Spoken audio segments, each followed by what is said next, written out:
Okay, so I wanted to go over a couple of things with you. The first one is how to, or the main one for this video is going to be how to convert to FKIK, or to use your FKIK switch inside of Maya on the setup machine character. It's a bug. I don't necessarily know why they can't fix it, but I've gotten in contact with them and they won't reply back. So this is the workaround for how to get your FKIK switch to work. So as it is right now, your FK and your IK are controlled on this baseball diamond controller here in your right arm FKIK switch. And you'll see, and there's one for the left arm and left leg and all the different controls. But you'll see that if I change it right now, it kind of messes up. Like the control is up here, and it'll still control the arm, but the arm is not aligned with it. Now the way the FKIK switch, that will allow you to sort of blend between the two. But the way the FKIK switching works is under this TSMG control, there's an FKIK switch. And what that'll do is it aligns it. If you pick any control on the arm and go to FKIK switch, it's supposed to align it. And it does align the controls, but the position of the arm messes up. Okay, so let's go back and look at that. I'm going to go to my first keyframe, and I'm just going to go ahead and do that FKIK switch on both of them. I'm going to go ahead and let it break it, and that's okay. Now in the process of doing that, it set a keyframe on this right arm FKIK switch.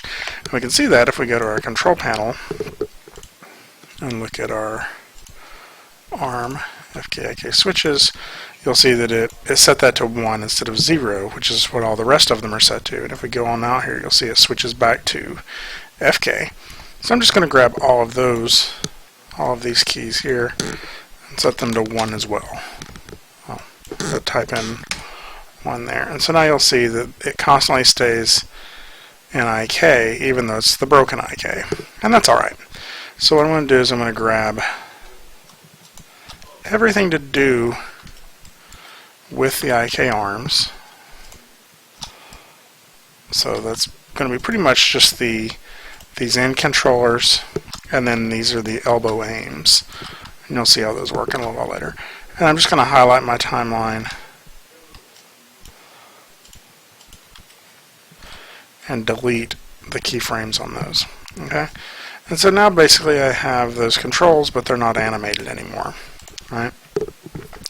Now what I'm going to do is go to my outliner, and under my rig controls selection set here, or it's a quick select set, I could just select every control on the rig. And we're going to export out an animation clip using a plugin that's sort of built into Maya called Atom, A-T-O-M. So I'm in 2016. It's in a slightly different spot in some of the older versions, but we can go to File, Atom, Export Animation. Okay, and I have to have all of that selected. I'm going to uncheck static values and baked animation. If we don't do that, then it's going to bake a keyframe on every frame. And sometimes that's what you want, but this isn't that case. You'll see I've already made a folder in here for Atom. You can see my patented blah. We'll call this one Walk for Demo.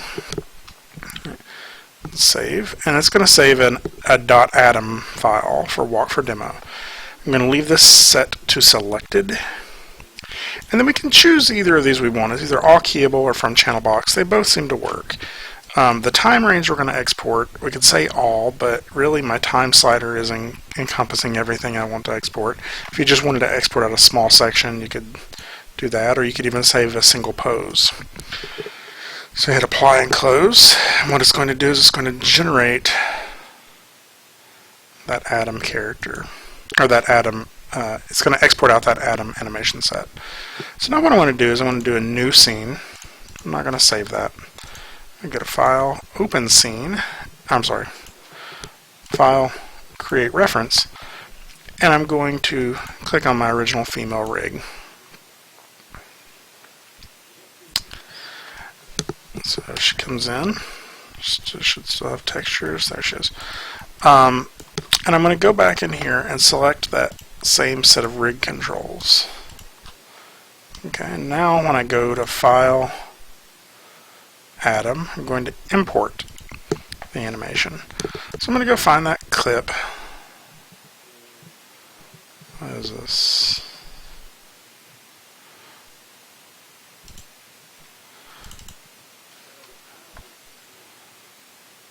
Oh, I'm in the wrong folder, sorry. I need to be Scenes, Atom.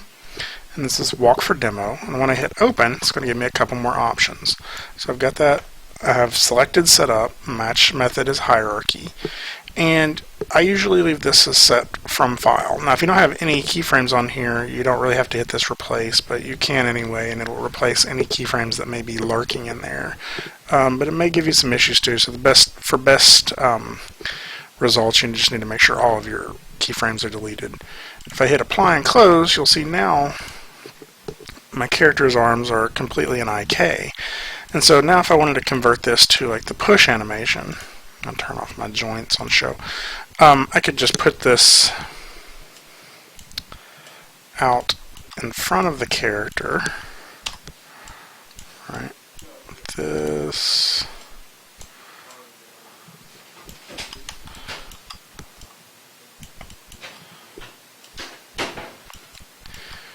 And as my character walks, those hands will stay in. I also need to set this to the right time range. So they're going to stay in the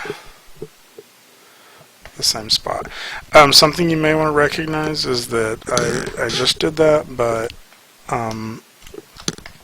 it put it on frames, looks like 0 to 24. And so part of the issue with that is my old file under my settings, I was set to 30 frames per second, and now I'm set to 24, so I want to convert that back to 30. And that pretty much aligns it. I'll probably still, just to make sure, highlight everything and hit snap, just to make sure everything's aligned. And now I'm set back to 1 and 30. And so that worked fine. Now remember though, these still don't have keyframes on them. Okay, so all that stuff you keyed earlier, you're gonna want to go back in here and at least nail that down, just so it doesn't go flying off somewhere. And you can adjust that pretty easily now. Maybe dip these elbows down.